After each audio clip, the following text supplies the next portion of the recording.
Good morning students. आज का हमारा टॉपिक है class 8 chapter number 1 crop production and management. Okay, human being की 3 बेसिक नीड्स हैं। First is food, shelter and cloth. Food सबसे ज़्यादा या सबसे एसेंशियल बेसिक नीड है। क्यों? क्योंकि फूड से हमें एनर्जी मिलती है और एनर्जी में हमारी बॉडी के सारे फंक्शन होते हैं, जैसे कि breathing, respiration, excretion, digestion etcetera.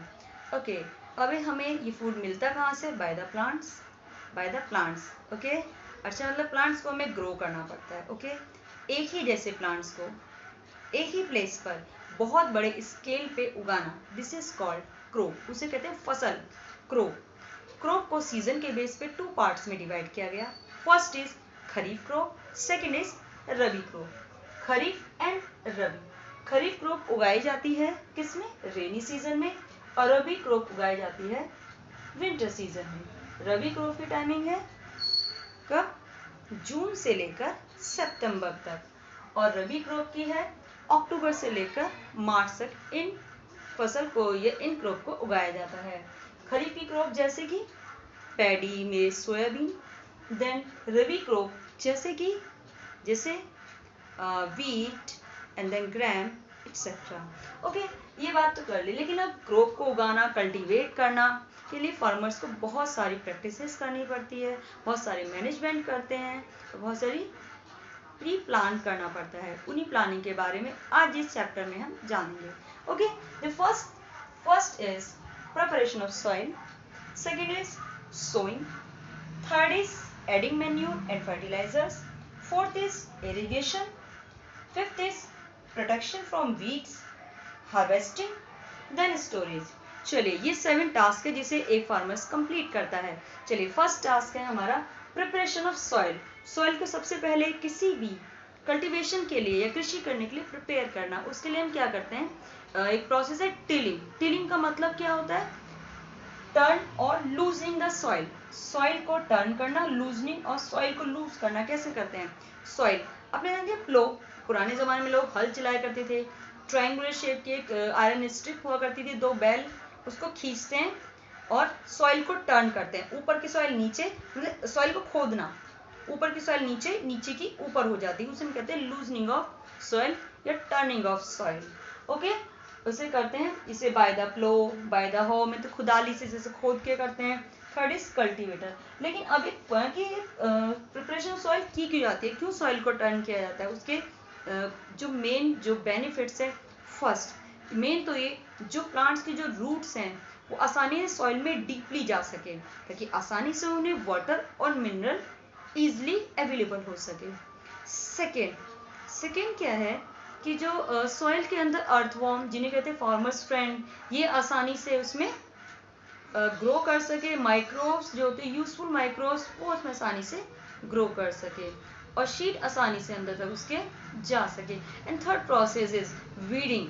Weeds क्या होते हैं? अनवांटेड प्लांट जो कभी कभी क्रॉप के साथ उगाते हैं, जो कि क्रॉप के साथ compete करते हैं, न्यूट्रिएंट्स को लेने में compete करते हैं, उन्हें भी टिलिंग से हम फिनिश कर देते हैं, सॉइल से अलग कर देते हैं।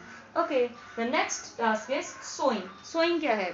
सोइंग इज अ बीजों को उगाना मतलब सॉइल में डालना। उसके लिए सबसे पहला टास्क कि बैटर शीट्स को चॉइस करना। अच्छे से पहले उन्हें चुनना कि कौन सी बेटर है, क्योंकि अगर शीट्स हेल्दी होंगे तो हमारी क्रॉप भी हेल्दी होगी। इसलिए सबसे पहले उसका सिलेक्शन किया जाता है, बेस्ट शीट्स का सिलेक्शन किया जाता है और फिर उसको सो मतलब उगाया जाता है। पहले के टाइम में उसके लिए फनल यूज किए जाते, जैसे कि जब हल चलाते थे उसके पीछे एक फनल टाइप का कुछ इंस्ट्रूमेंट लिया जाता जिसमें शीट्स डाले जाते थे, और जैसे जैसे हम टिलिंग कर रहे हैं, टिलिंग करने के साथ साथ ही उसमें बीज डाल दिए जाते थे। लेकिन अब क्या, एक नया इंस्ट्रूमेंट आ गया जिसमें शीट ड्रिल भी कुछ ऐसी है, ट्रैक्टर की तरह उसको खींचा जाता है और धीरे धीरे शीट्स को आसानी से सो कर दिया जाता है। Okay, the third task is adding manure and fertiliser. अब क्या, बार बार क्रॉप को उगाते रहने से क्या होता है कि हमारी सॉइल में न्यूट्रिएंट्स की कमी हो जाती है। न्यूट्रिएंट्स की बहुत ज़्यादा कमी हो जाती है। उस कमी को पूरा करने के लिए हम उसमें मैन्यूर और फर्टिलाइजर्स को ऐड करते हैं। अब फर्टिलाइजर और मैन्यूर में कोई डिफरेंस है? यस। जो मैन्यूर है उसे फार्मर खुद अपनी सॉइल में प्रिपेयर करता है, बाय द डेड पार्ट्स या wastage of dead plant and animals. उनसे मैन्यूर तैयार किया जाता है, प्रिपेयर किया जाता है, जिसे फार्मर्स को सॉइल में करते हैं। देन फर्टिलाइजर फैक्ट्रीज में बनाया जाता है केमिकल सबस्टांस से। दोनों से हम सॉइल के अंदर न्यूट्रिएंट का फिर से रिप्लेसमेंट कर सकते हैं, दोबारा से उनको सॉइल को फर्टाइल कर सकते हैं, राइट। सॉइल मैन्यूर में जो फर्टिलाइजर्स है तो यूजफुल, लेकिन कभी कभी बहुत ज़्यादा हार्मफुल हो जाते हैं। क्यों? क्योंकि लगातार फर्टिलाइजर्स का यूज़ करने से सॉइल फर्टाइल नहीं रहती, बैरन हो जाती है। क्यों? क्योंकि लगातार फर्टिलाइजर्स यूज़ करने से सॉइल के अंदर जो माइक्रोब्स हैं वो धीरे धीरे डेड हो जाते हैं, जिससे कि सॉइल फर्टाइल नहीं रहती। इसलिए मैन्यूर के यूज़ को बेस्ट माना गया है। चलिए हमारा नेक्स्ट टॉपिक है इरिगेशन। अच्छा हाँ, इसमें ना रिप्लेनिशमेंट करने के लिए फर्टिलाइजर के अलावा एक और प्रोसेस भी है, इसे हम कहते हैं क्रॉप रोटेशन।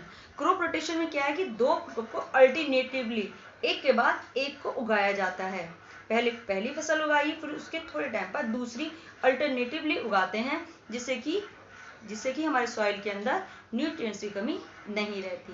जैसे नॉर्थर्न इंडिया में पहले क्रॉप रोटेशन में पहले तो लेग्यूमिनेसी प्लांट्स को उगाया जाता है, लेग्यूमिनेसी जिसमें पल्सेस मिलते हैं उनको उगाया जाता है, जिससे कि क्या है हमारे सॉइल के अंदर नाइट्रोजन की मात्रा बढ़ जाती है।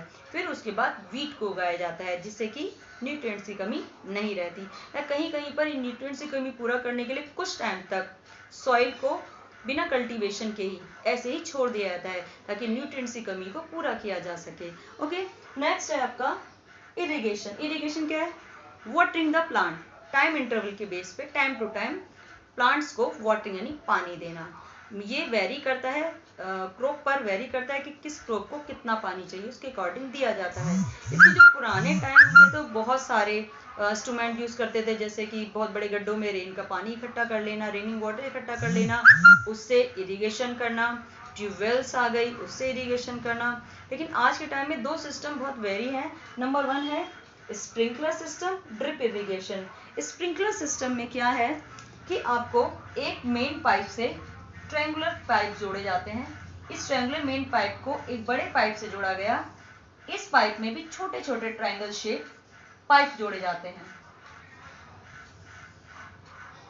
छोटे छोटे पाइप इस टाइप से जोड़े जाते हैं।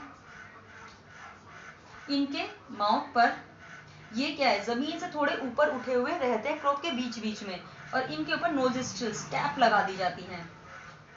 और जैसे ही मेन पाइप से पानी फ्लो आउट करता है तो इनकी नोजल्स को या टैप को हटा दिया जाता है, और यहाँ से पानी हर पाइप से फसल के बीच बीच में या क्रॉप के बीच बीच में हर पाइप से स्प्रिंकलर टाइप से, जैसे कि चारों ओर फैल के जैसे फाउंटेन टाइप से आता है, और पूरी फसल को आसानी से सभी को अवेलेबल हो जाता है।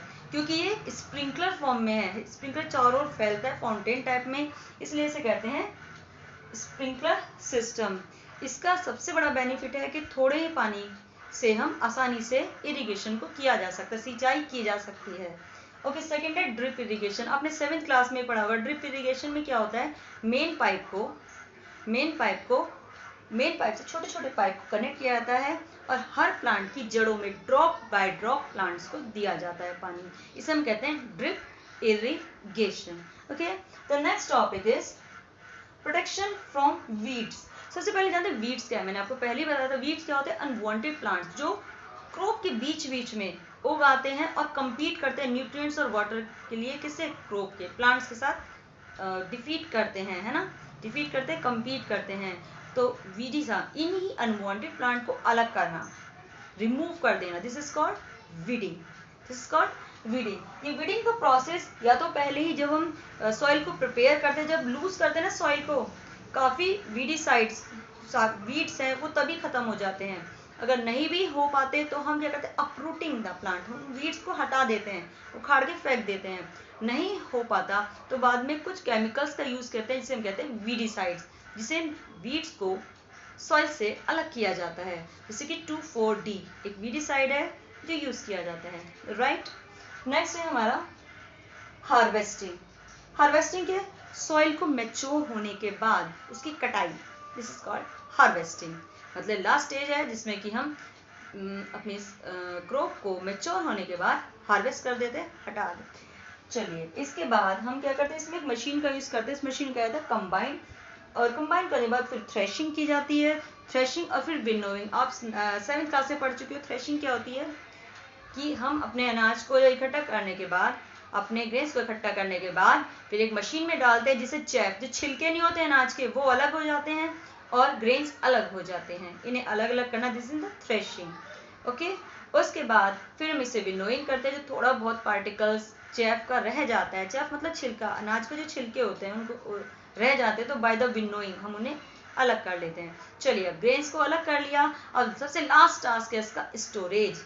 ग्रेन्स को तो हमने ले लिया, अब इसे स्टोर करना है। स्टोर करने के लिए हम सबसे पहले क्या करते हैं, सबसे पहले हम अपने अनाज को धूप में सुखाते हैं ताकि मॉइस्चर बिल्कुल भी ना रहे, कोई भी पेस्ट उस पर वर्क ना कर सके, माइक्रो ऑर्गेनिज्म उस पर वर्क ना कर सके। पहले धूप में अच्छे से उनको सुखाते हैं, मॉइस्चर खत्म करते हैं, फिर उसके बाद उन्हें बड़े बड़े जूट बैग्स में भर के ग्रेनरीज, जैसे आपने सुना है गोदाम वगैरह, ग्रेनरीज में रखा जाता है, उसी कहते हैं सिलोज, भी ग्रेनरीज का ही एक नाम होता है, उसमें रखा जाता है ताकि सारे पेस्ट जैसे रैट, इंसेक्ट वगैरह से उसको बचाया जा सके। That's it. इस टाइप से क्रॉप प्रोडक्शन या मैनेजमेंट किया जाता है। अच्छा, आपको पता है हमारे जो फूड का एक सोर्स तो प्लांट से मिलता है, लेकिन एक सोर्स में एनिमल्स से भी मिलता है। मीन एनिमल्स भी हमारे फूड का एक पार्ट हैं। यस, बहुत सारे पार्ट्स, जैसे कि मिल्क हमें एनिमल्स से मिलता है, वूल मिलती है, फूड भी मिलता है, मीट एज अ मीट मिलते हैं। इसलिए जैसे हम क्रॉप करते हैं ना, क्रॉप को कल्टीवेट करते हैं, ऐसे ही हम एनिमल्स को भी रेयर करते हैं। रेयर मतलब पालना, एनिमल्स को भी पालते हैं, और उसमें हम इसके लिए बहुत सारे मैनेजमेंट करते हैं, प्लानिंग्स करते हैं, उन्हें हम कहते हैं animal husbandry. Okay, this fine. Thank you so much, have a nice day.